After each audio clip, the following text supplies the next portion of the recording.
Mahal na kayo ang tanang palitunon karon. Base sa datos sa Philippine Statistics Authority (PSA), ang inflation sa Pilipinas misaka og mga 4% ngadto sa 5% sa miaging bulan. Ang presyo sa pagkaon mao ang pinakadako nga hinungdan sa pagsaka sa gasto sa panginabuhi. Ang bugas, isda, gulay, mantika ug kuryente misaka na usab. Tungod ini, unahon gayud nato ang mga importante nga gikinahanglan, pagkaon ug tambal. Labi na sa mga adunay maintenance nga sakit sa masahiblan, diabetes ug heart disease. Kinahanglan magdiskarte ta sa kinabuhi aron makapangita og dugang income alang sa panginahanglan sa pamilya. Init sab kaayog ulo sa mga tawo karon tungod sa kakapoy ug kabug-at sa kahimtang. Mao nga likayan lang ang away, ilabi na sa sulod sa pamilya.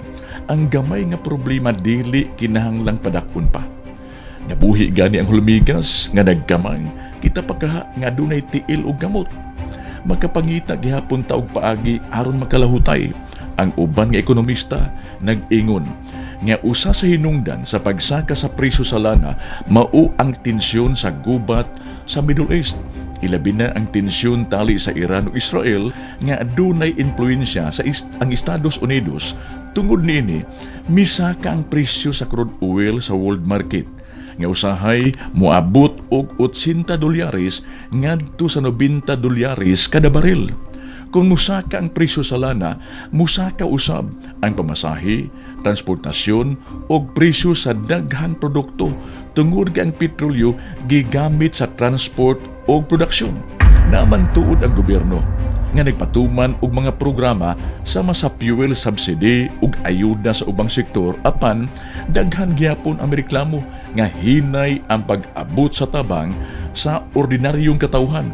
Busa, dili na lang ta magsalig sa tabang sa gobyerno, magtinabangay ug magdiskarte ta. Usa sa paagi nga mahimong makatabang mao ang barter system, ang pag-ilisay sa butang nga walay gamit ug butang nga gikinahanglan pananglidan. Ang akong mountain bike, pwede na ko ipailis og utanon, bugas o isda para sa pamilya. Mao kini ang praktikal nga pamaagi sa panahon sa kalisod. Apan ayaw lang sabihin nyo pailisi inyong asawa ug kalderita kay sigurado dako gyud og away. Ang barter system dili na bag-o.